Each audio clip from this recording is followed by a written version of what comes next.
सिर्फ एक chat GPT prompt और कुछ ही सेकंड्स में आपके सामने डिटेल्ड आंसर आ जाता है। लेकिन क्या आप जानते हैं कि उस एक आंसर के पीछे सिर्फ इलेक्ट्रिसिटी ही नहीं बल्कि पानी भी लगता है। जी हाँ, और एक्सपर्ट्स वार्न कर रहे हैं कि अगर एआई इसी स्पीड से ग्रो करता रहा तो फ्यूचर में दुनिया के वाटर रिसोर्सेज पर और प्रेशर बढ़ सकता है। लेकिन एक डिजिटल टेक्नोलॉजी पानी कैसे कंज्यूम कर सकता है?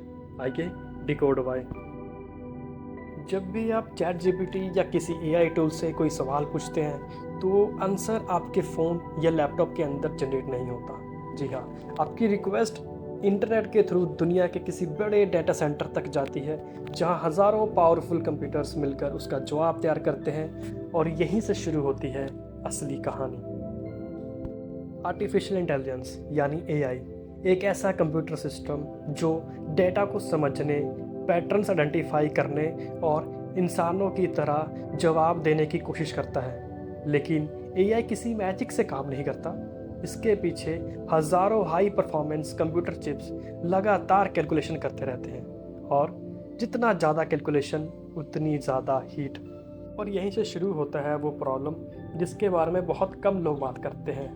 ये पावरफुल चिप्स इतनी हीट जनरेट करती हैं कि अगर इन्हें कॉन्टीन्यूसली कूल ना किया जाए तो ये प्रॉपरली काम नहीं कर पाएंगे।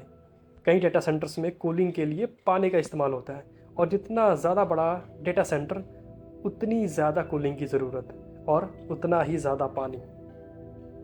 एक लार्ज डेटा सेंटर रोज़ लाखों लीटर पानी कंज्यूम कर सकता है, और जैसे जैसे एआई की डिमांड बढ़ रही है वैसे वैसे नए डेटा सेंटर्स भी बन रहे हैं।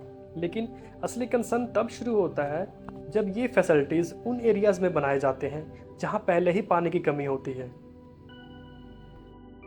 और सिर्फ ये एक थ्योरी नहीं है। चिली जैसे देशों के कुछ इलाकों में कई सालों से बहुत भयंकर सूखा पड़ रहा है। वहाँ फार्मिंग, इंडस्ट्रीज़ और लोकल लोगों को पहले से ही कम पानी में गुजारा करना पड़ रहा है। इसी वजह से जब बड़े इंडस्ट्रियल या टेक्नोलॉजी प्रोजेक्ट्स प्रपोज होते हैं तो लोग नेचुरली सवाल उठाते हैं, क्या future technology growth local water resources पर एक्स्ट्रा प्रेशर डालेंगी? लेकिन पिक्चर का दूसरा साइड भी समझना जरूरी है। एआई अकेला वाटर क्राइसिस क्रिएट नहीं कर रहा। आज भी एग्रीकल्चर दुनिया का सबसे बड़ा फ्रेश वाटर कंज्यूमर है। क्लाइमेट चेंज, पॉपुलेशन ग्रोथ और इंडस्ट्रीज़ भी वाटर शॉर्टेज के मेजर रीजंस हैं। अच्छी बात यह है कि टेक्नोलॉजी कंपनीज़ भी इस चैलेंज को समझ रही हैं। कई कंपनीज़ रिसाइकल वाटर यूज़ कर रही हैं और नए कूलिंग सिस्टम डेवलप किए जा रहे हैं जो कम पानी कंज्यूम करते हैं। तो क्या एआई फ्यूचर वाटर क्राइसिस का रीज़न बन सकता है? वेल, सीधा जवाब है नहीं।